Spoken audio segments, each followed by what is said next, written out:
Almost. That stuff. This stops the broom.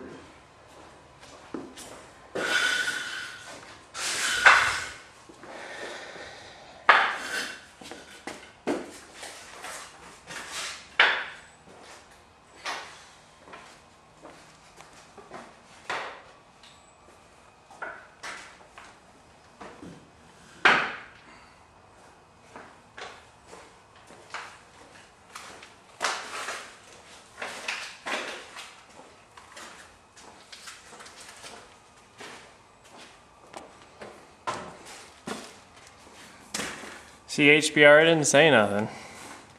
I just crossed you off. Well, that's what you do when someone dies.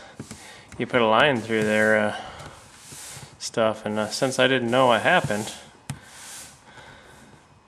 see, now that I know you're alive, I'll get this off.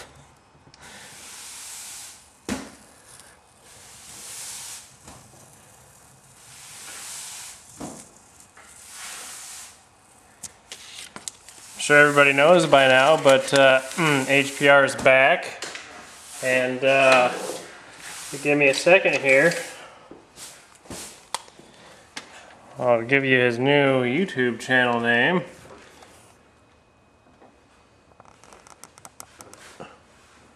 That's a 1, not an I.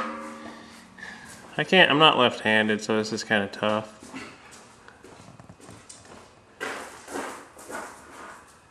HPR Auto 1. And there you go. Like I said before, I'm lazy and I don't have any envelopes, but I will get some as soon as I go back to the dollar store. And yeah, I think I owe people like 7 people stickers now. Something like that. You know, sandwiches. Yeah, well, I came down to the shop because we're going to need to use the paint booth today. So we're going to get the bottom side of Jim's hood all scuffed up and bring it in the booth here. And yeah, so it should come out super clean because, you know, this is the highest of technologies. I brought some stuff from my garage with us, you know, so it would feel more like home when we're working in here. So yeah, we're back at home now. Jim's getting his hood all ready to do some stuff too. And we're just taking a trip down memory lane, remembering how sweet this hood was. I've been peeling off some of the seam sealer because it doesn't touch anything. They just glob it all over the place and it has no reason to be there. That doesn't touch anything. As you can see, by this weld that goes all the way down the entire length of the hood on the sides, that it fit really well. Fit the contour of the fenders perfectly. So what we did is just cut it apart and welded it back together. So that was fun. So if you own a 67 to 72 Chevy truck and you want a cowl hood, and you want it to fit good, don't buy one. Make your own. Buy a scoop or buy another hood, cut it off and weld it on your stock one. Because that's what we would have done. This is, I think, what, 3? We went through 3 hoods? This is the 3rd hood. Every single one of these hoods we got was different. They were all different widths. They were all different lengths on one side than the other. They were just, every one was different. They all fit horribly. Yeah. Corner's got a 1/4 inch piece of metal in it. Right. Was that this one or a different one? This one. Oh, this one. Oh, I thought that was one of They those. all come right here and then they dip in right there. Oh yeah, that's right. This is where you added the metal. Well, I mean, you can see how well they're made. I mean, they're really nice. I mean, they're definitely worth the $500 that they charge. Yeah. Pretty sweet. So, but it fits now. Only, you know, a couple months worth of work into this one.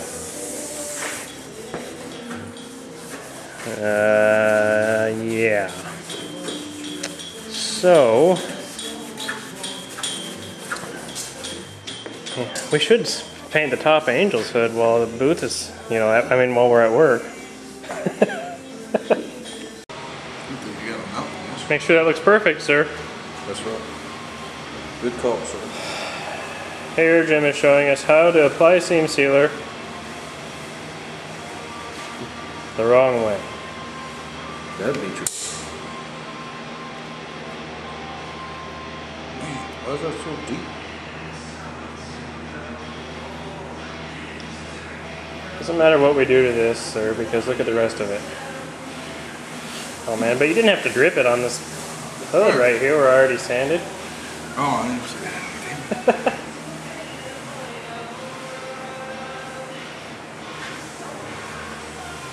And this stuff over here is going to be hard by the time you get to spreading it out. No, sir.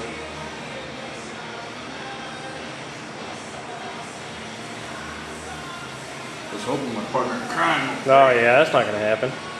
I ain't touching any seam sealer on your truck. It's all you. What's that, the dab method? I haven't seen that before. Well, it's kind of like whoa. It's got a ridge right there that it's not reaching. Oh. This might, because it's thicker than that other side.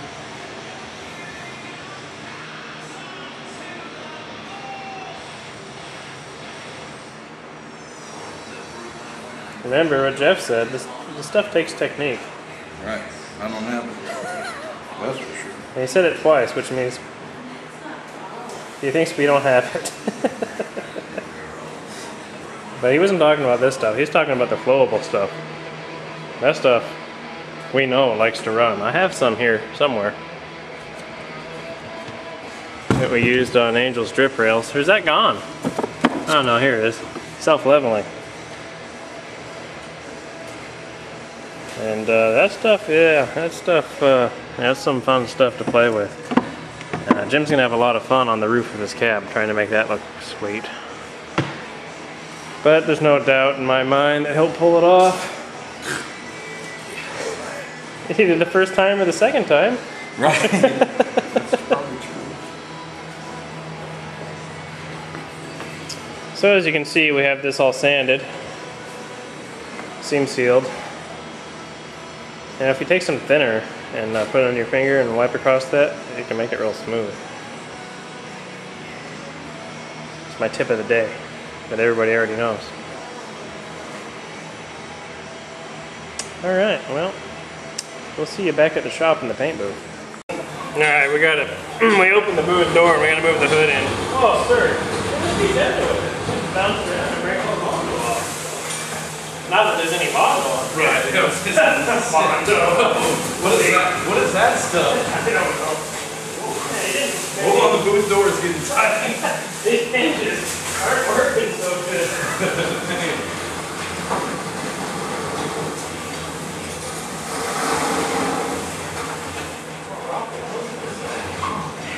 Wow, I knew you were skinny.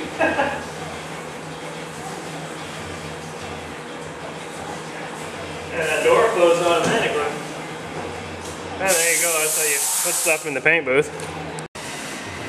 I just can't believe Brandon spent $100,000 on this paint booth, as much trouble as we're having setting it up. Well, it would have been better if it came with directions. It didn't come with directions. I mean, so far we've sucked the walls in so hard it's ripping the plastic through the jack stands on the bottom. I mean, it's just weird that they give you that kind of stuff to set it up with. I'm just not sure, you know, how that... I don't know. I found panel B. Oh, you did? Okay, where's that go?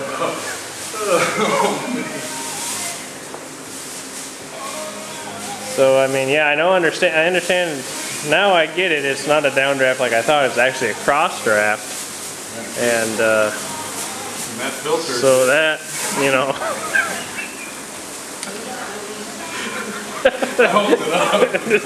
this holds panel B in place and filters it. This is like, you know, a 5 million micron filter here. So, you know, in case you want to run fuel through it. So yeah, I think we're getting this figured out. So we'll be back when this is working properly, and we have the, I'll have to check the manometer or nanometer, whatever those stupid things are, to see what the pressure is inside the booth. I can already tell it's a positive pressure, and I'm feeling pretty positive about it right now. How about you? Feeling positive about this? I'm feeling positive. All right. Anybody wanting to know what the back side and the outside walls of one of these high-dollar paint booths looks like? This is it, and this is the filtration system that comes with.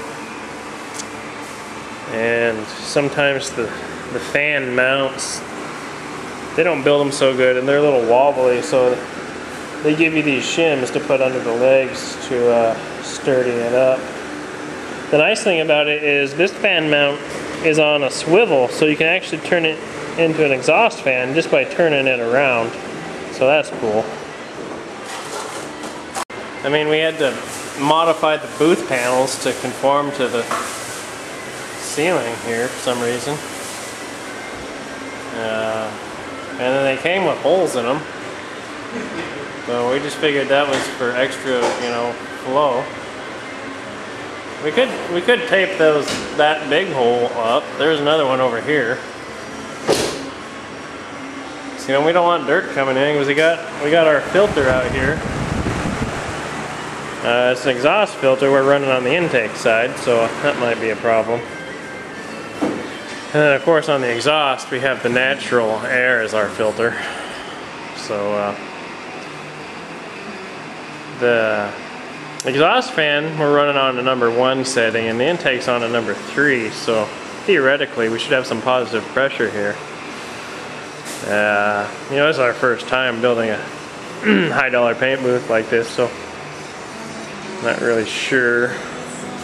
Decorated it a little bit, you know, added our own personal flair. And then, you know, when you're painting in the dark, you can plug this bad boy in here and really give the paint that extra little effect. So, you know, when it gets dark in the booth, it'll glow over here, and that'll be cool. So yeah, I guess we're It's nice when we turn on the wall lights. yeah, we got wall lights too, so those will come in handy for doing. Hold on, I'll turn this one off and go turn the other one off. Yeah, they're each on, check that out. they're each on their own individual switches. Yeah. So turn one on this back wall too. Oh, okay, man. I mean, the only problem is we can't turn them all on at once because it'll blow the breaker. So, but yeah, we got wall lights all the way around. We even have some nice we got them up top too, so that's good. I mean, things are really coming along here. E.T., that gun sucks. Oh yeah, good pattern, huh? Let's see. Oh, I guess that's pretty good, you're right. Alright, get busy. Alright, there's some sealer. So far so good on the old paint booth. You can't smell anything in the rest of the shop. If I was doing this at home, my garage would be full of overspray right now. So, start laying down some base on this. Forgot how big this hood is. We're wasting a whole bunch of paint here. But, that's okay. So you're probably putting like, you know, $100 worth of base coat on the bottom of this. You okay with that? Yep. Okay. He's okay with that. So you want to keep it down over there? I'm trying to teach people something. So anyways, I got 2 coats of base on this, and for some reason there's a bunch of dirt on this side. And I don't think it was failure of the paint booth, I just think it was something that blew out of the hood, because this side's clean. So, here's something that a lot of people know and some people might not know. Painting sucks. And also, if you get little dirt nibs in your base, you know, and you grab a piece of 1000 grit or something and you want to nib them out, but you know the paint's still kind of grabbing the sandpaper and you can tear it. You don't want to do that. So what you do is you take some wax and grease remover and you wet your sandpaper down, and then you take that, here I'll show you. Okay, wax and grease remover. And then you go to your little dirt nib and you just lightly kind of drag the paper over it. And the wax and grease remover will lubricate it so it doesn't grab and tear your base coat. You can sand your dirt out, dirt nib like that, and then you can put some more base on there and be good. I usually use 1000 grit. I don't have any, so I tried some 1500 here. It wasn't cutting it because I had too much dirt over here. So I grabbed some 500 dry paper and gave that a shot, and that seemed to work pretty good. I wouldn't recommend using 500 grit to do that, but that's what I did because that's what I had. So I'm going to put a little more base over this spot here, and the bottom of the hood will be ready for clear. And now it's cleared. Paint booth worked out exactly like I wanted, except for the dirt part.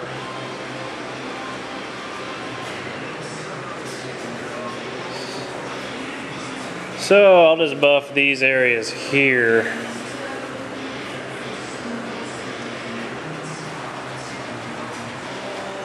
What are you doing in here? Nothing going on here but some high quality work. I was talking about Jim over there, not in here what I'm doing. I wasn't planning on buffing the bottom of the hood, but I mean, does it really matter what it looks like when you got all this stuff here? Yep, it does. Because I didn't put that stuff there, but I put this dirt here, so I'm gonna buff it out. I mean, yeah, I know. It's the bottom of the hood. It doesn't have to be perfect. It isn't. I'm just gonna, you know, flatten out these big areas. Not that it matters too much because the hood doesn't even open high enough for you to get your head under there to see it. But I know somebody will look. Somebody like Nova Mike will stick their head under there and be like, "What's all this dirt under here?" You know he will, sir. So you better do. Yeah, that's right. We should call him Quad Mike now. No more Nova Mike, it's Quad Mike.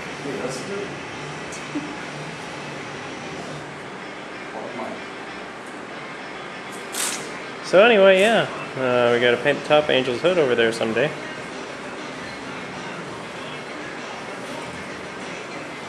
Next time we don't have very much stuff at work, we'll take it there on the weekend. I just don't want to. I wouldn't want to do it tomorrow because I've got a bunch of cars stuffed over on that side, so Steve could do his metal work. Redo. Right. So anyway, I'm gonna go wash my arms off because they're kind of sticky. Just wait a little bit longer. They're blue. Yeah, they're blue. Not really. Not that one. You wore your paint suit. That one is. I know. Should have been wearing my paint suit, but E.T. took it. Looks a little small. He was gonna paint, but he couldn't find his mask, and I wouldn't let him spray without his mask, so that's why E.T. didn't spray. But at least he got the gun all set up for me. And also, I never mentioned that this gun, don't think I'd be going out and paying $600 for a paint gun. I got this at the pawn store for what, was it $150? Yeah. If that. That was, maybe it might have been $125. And it was almost brand new. So yeah, I hear you on not wanting to buy expensive guns. I don't do it either. That's why I got all these cheap ones and this nice one. And this one here, I did pay for that one, I think. But all the other guns, like the ones that work, I don't buy. So yeah, pawn store. It took a long time. I looked for a gun at a pawn store forever. Probably a year before I found that one. And there always seem to be beat up ones or ones that they want way too much money for. But you know what? Eventually, you'll come across a deal. Did you get that DA at the post? Well, yep, I did. Oh, tired much? Listen, sir, I was painting too. This one here, this Dynabraid DA, it was over in the electrical section with some crappy drills and stuff, and it was marked 30 bucks, and it was also looked brand new, and it had the hook it pad on it too. What else did I get a good deal at the pawn store? Hammer. This brand new snap-on drill. What did I pay for this? I don't think it was $100. Yeah, it was under $100. I think it was like 80 or something. Yeah, and it's brand new. Like, I don't even think it had ever been used at all.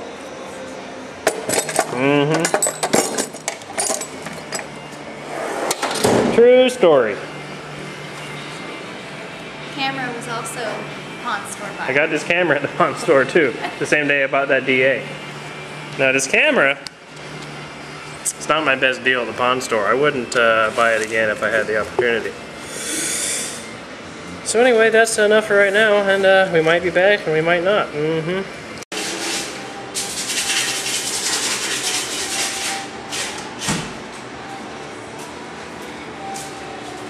Good morning. Doing some drilling.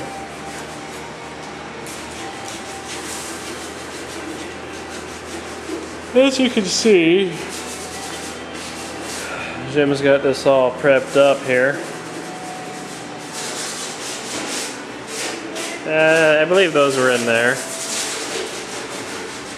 He's only been masking on these for about 20 minutes, so it really didn't take that long. I don't know how long it's been, but I can tell you the clear on the bottom of that hood is dry, and he started taping these when I started painting that. Not that he's taken a long time or anything. I'm not trying to say that.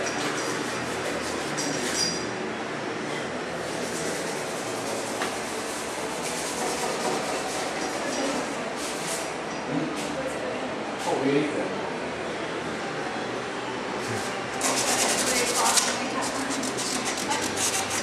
See, what time is it?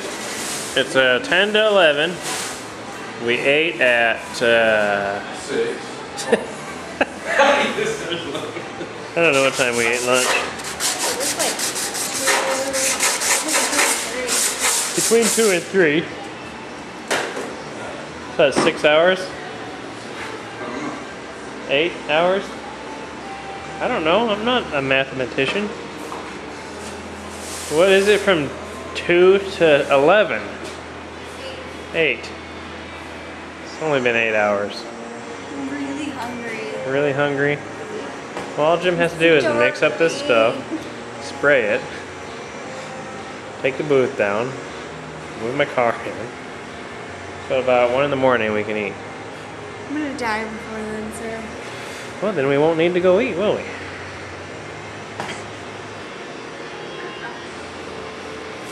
Are you trying to say to talk to somebody who cares? Listen, if we go eat now, this ain't getting done tonight. I don't see Jim eating and coming back and spraying anything. So what you're saying is if I'm hungry, I need to go find something for myself. No, I'm hungry too. What But you're saying is I need to go get us something to eat. that's not gonna work. No. What we could So do... what you're Listen, I'm trying to say something, but nobody will let me. There's a booth. It's really in the way. I don't care about leaving my car outside. It's just a matter of if we eat, are we really going to come back and do this? Of course you are, sir. I'm gonna wait till you get done with yawn.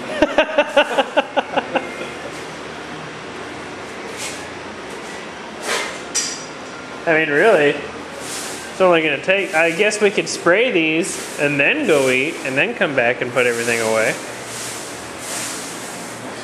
You need 24 hours to touch.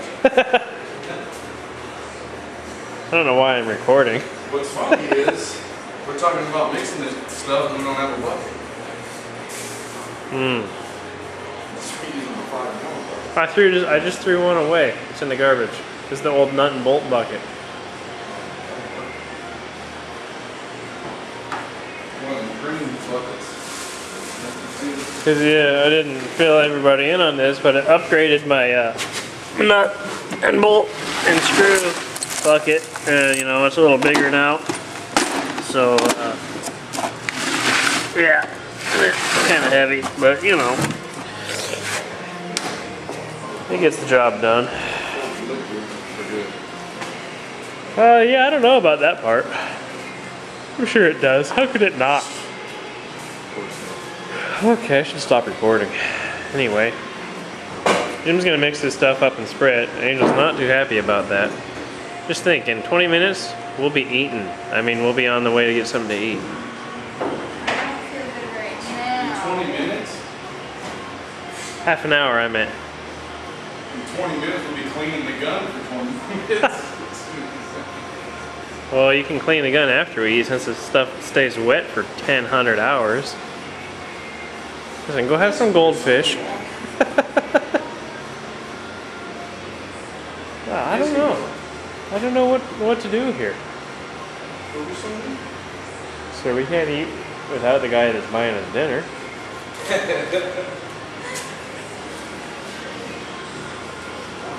Alright, that's enough of this nonsense.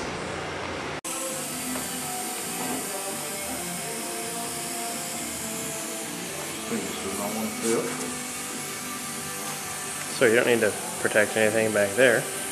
Oh, that's just keep from going on.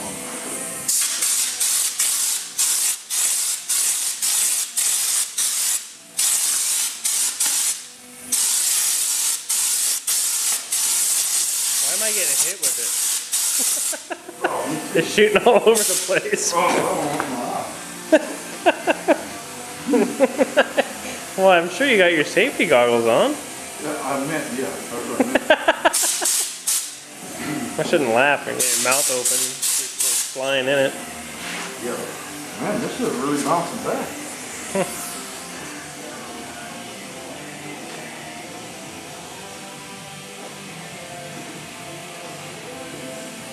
Well, looks like that's all the footage of this you're gonna get. Maybe I'll try standing back here.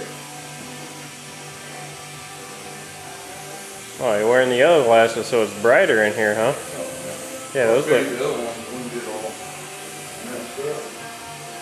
Well, we got 3 pairs of them, so I think it'll be okay. Considering we never use any of them. I mean... We use them all the time.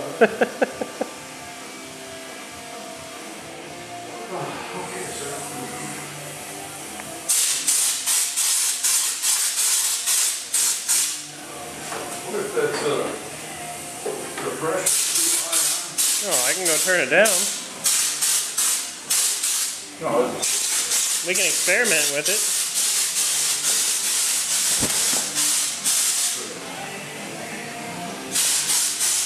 See,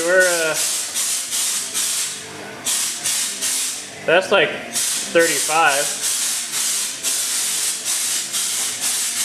Or actually it's more like, I don't know, somewhere in there. How's that working? Stuff smells really bad. That must mean it's good to breathe.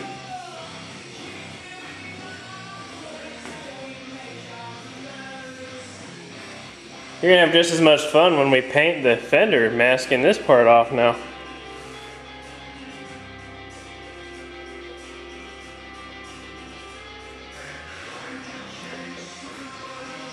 Yeah, this stuff stinks. Yeah, it's awfully early in the morning. Feel like we're on HPR time. No, not quite. It's only 1:10.